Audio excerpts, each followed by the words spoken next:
दर्शन करने की उत्कंठा उत्पन्न हो गई। अरे ये तो साक्षात प्रभु का ही संदेश दे रही है, हमारे सरकार ही तो नहीं आ गया। चल, लेकिन कैसे जाऊं? एक समस्या, कैसे जाऊं? विवाह के पूर्व पराये पुरुष को देखना भी तो ठीक नहीं है। कैसे जाऊं? देखो, किसी के मित्र अच्छे हों, सारे काम बन जाते हैं। किशोरी जी की सखी चतुर थी, उसने किशोरी जी से तारी देवी, इसमें क्या चिंता है? कहा क्यों? बोले देखिए, मैंने सुना है कि कल ये संत के संग में आए थे। अरे तो जो संत के संग में आया हो वह तो दर्शनीय ही होगा। अवश्य देखेंगे योगू, इसलिए उसको देखने में कोई हानि नहीं है। आप ये मत सोचिए कि विवाह नहीं हुआ है। अरे आप पराये पुरुष को देखने नहीं जा रही हैं, आप तो जो संत के संग में आए हैं उनको। और दूसरी बात, मैंने सुना है कि उन्होंने सब नर नारियों को अपने बस में कर लिया।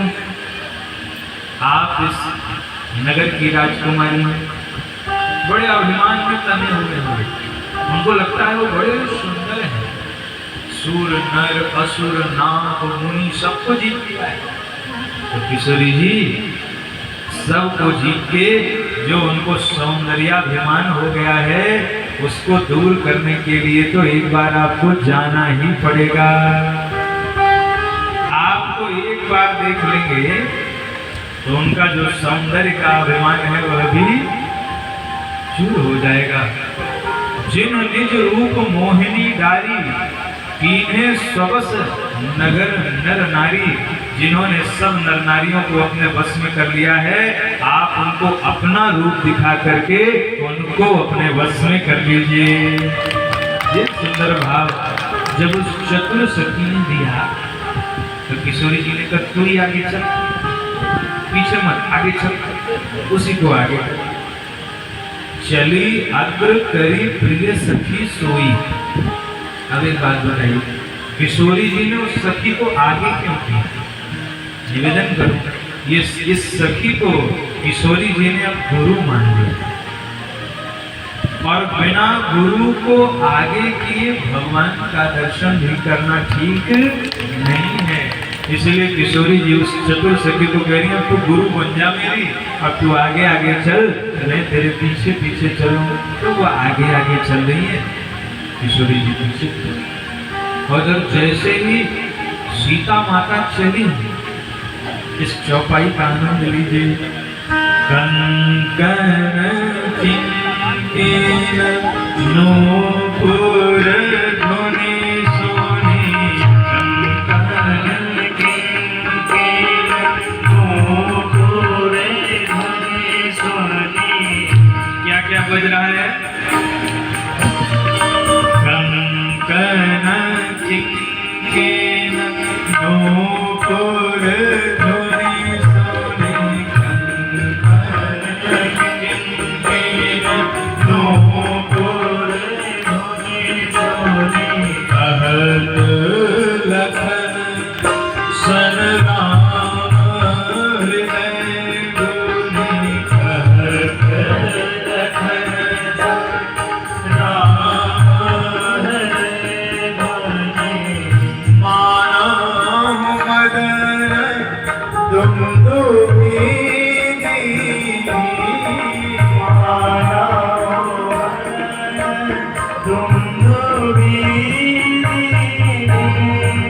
मनसा विश्व हृदय कहती हो, मनसा विश्व हृदय कहती। किशोरी जी चली तो मां सीता के आभूषणों की ध्वनि भगवान राम के कान में सुनाई पड़ी। क्या क्या बज रहा है? कंकण किंकिण नूपुर। अच्छा, भगवान को क्या लगा? भगवान ने कहा लक्ष्मण, ऐसा लग रहा है मानो कामदेव पूरे विश्व पर विजय पाने के लिए नगाड़ा बजा रहा हो। अरे कामदेव नगाड़ा बजा रहा है, क्या चिंतन कीजिए। किशोरी जी के जो आभूषण बज रहे थे, कंकन और किंकिन कैसे बज रहे थे? कंकन किंकिन कुड़ुम कुड़ुम धुम, ऐसी आवाज आ रही। चरणों के जो नूपुर है वो धुम धुम ऐसी आवाज कर रहे हैं। तो नगाड़ा भी तो ऐसे ही बजता है, कुड़ुम कुड़ुम धुम, ऐसे नगाड़ा बजता है। तो भगवान को लगा कि मानो कामदेव ही नगाड़ा बजा रहा है। और उद्देश्य क्या है? उद्देश्य है कि आज कामदेव सारे विश्व पर विजय प्राप्त कर लेना चाहता है। उसी समय भगवान की दृष्टि पड़ी, ओहो ये तो जनक नंदिनी सीता है, ये तो इनके आभूषणों की ध्वनि सुनाई पड़ रही है। एक निवेदन करूं आपसे, भक्ति हमारे जीवन में कैसे आती है? कान के रास्ते में। पहले भक्ति के आभूषणों की ध्वनि ही तो सुनाई पड़ती है, कान के रास्ते ही भक्ति हमारे हृदय में उतरती है। इसीलिए सीता जी भी राम जी के जीवन में कान के रास्ते से आ रही हैं। पहले किशोरी जी के आभूषणों की ध्वनि भगवान को सुनाई पड़ रही है। ऐसे तो भक्ति आती है, श्रवणम, पहले सुनो, ठाकुर जी की कथा को सुनो, नाम को सुनो, सुनने से भक्ति हृदय में उतरती है। तो भक्ति कैसे आ रही है? बोले कान के रास्ते। और ब्रह्म कैसे आ रहे हैं वो भी तो समझ लो। ब्रह्म को पाना है तो क्या? बोले पहले वाटिका में जाना पड़ेगा। वाटिका क्या है? संत सभा, चहु ऋषि अमराई, संत की सभा में जाना पड़ेगा। और संत की सभा में जाके केवल संत, केवल जाना बड़ी बात नहीं है, सरोवर में स्नान भी तो करना पड़ेगा, उतरना पड़ेगा संत के हृदय में। और उसके बाद श्रद्धा की उपासना करनी पड़ेगी। भवानी शंकरो वंदे श्रद्धा विश्वास रूपिणो, क्योंकि श्रद्धा बिना धर्म नहीं हुई, श्रद्धावान लभते ज्ञानम। इसलिए श्रद्धा की उपासना, और जब श्रद्धा की उपासना करेंगे तो ठाकुर जी किसी संत को भेज देंगे, और उस संत आके आपको ऐसे राम कथा कृष्ण कथा सुनाएगा, आपको भगवान के चरणों में आपकी प्रीति हो जाएगी। और जब ठाकुर जी के चरणों में प्रीति हो जाएगी तो भगवान किसी को गुरु बना के आपके जीवन में भेज देंगे और आपको भगवान की प्राप्ति हो जाएगी। ये संकेत है पुष्प वाटिका। किशोरी जी ने कितने काम किए? पहले वाटिका में आई, सरोवर में स्नान किया, पार्वती जी का पूजन किया, कथा सुनी, और फिर गुरु को आगे किया और भगवत प्राप्ति के लिए चल पड़े। ये संकेत है। यहाँ भगवान श्री राम ने लक्ष्मण जी से सीता जी का परिचय दिया है। हे तात, ये जनक नंदिनी सीता है, इनको देखकर मेरे मन में शोभ हो रहा है, हलचल हो रही। भक्ति ऐसी है जो ब्रह्म के प्रशांत सागर जैसे हृदय में भी हलचल उत्पन्न कर देती है। ऐसी भक्ति शोभ हो रहा है हमको देख के। अब भगवान जाने क्यों हो रहा है, ये भगवान के है, सो सब कारण जान विधाता।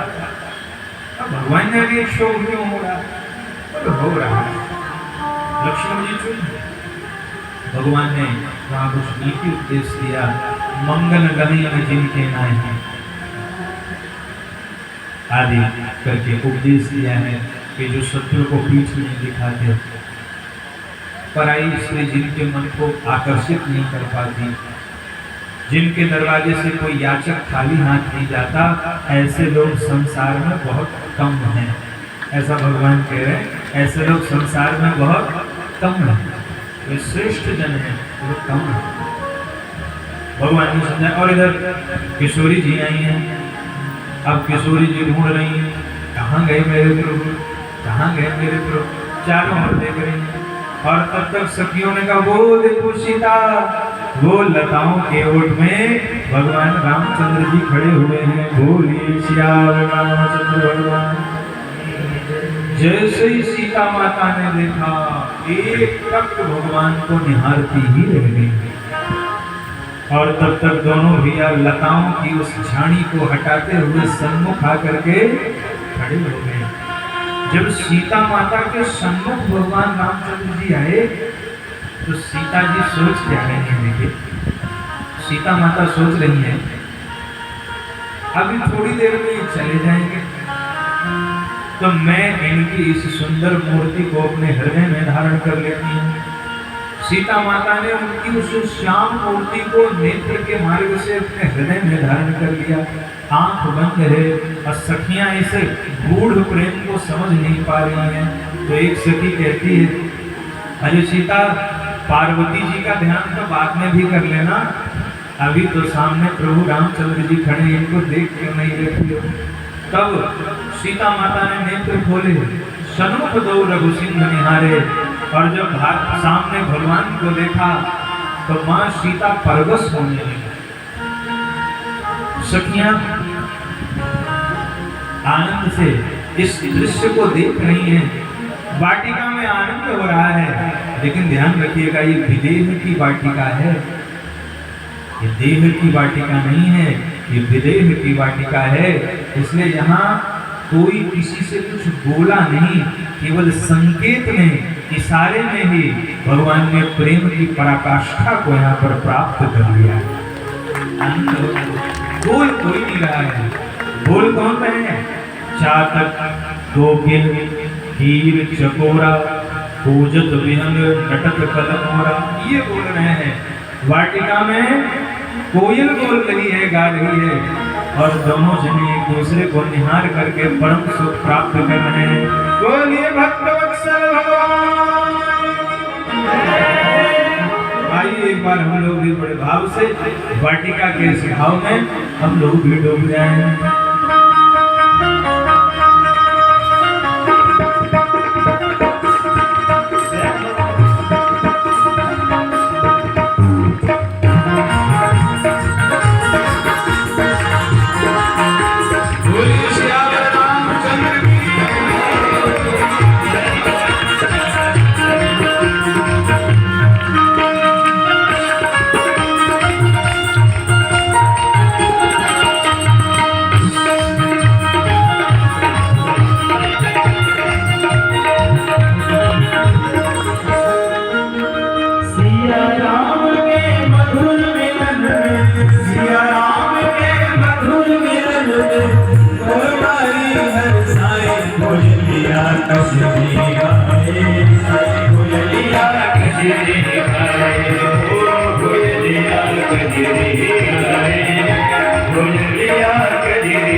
Hare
भगवान श्री राम और माता सीता एक दूसरे को देख रहे हैं।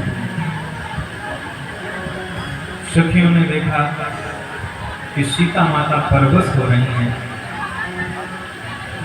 सखियों ने किशोरी जी से कहा कि देवी कल इसी समय फिर आएंगे। आज विलंब हो रहा है, सीता जी को लेके सखियां लौट गई हैं और सीता माता वहां से सीधे आ गई पार्वती मैया के मंदिर में। दूसरी बार, एक बार अपने अनुरूप वर मांग लिया है, लेकिन अब इतनी उत्कंठा हो रही है कि दोबारा से सीता माता पार्वती मैया के मंदिर में आ रही हैं और पार्वती मैया के मंदिर में आकर के सीता माता ने पार्वती मैया की स्तुति गाई। बड़ी प्यारी स्तुति गाई, जय जय गिरिवर राज किशोरी, जय महेश मुख चंद्र चकोरी, जय गज बदन शरानन माता, जगत जननी दामिन दुति।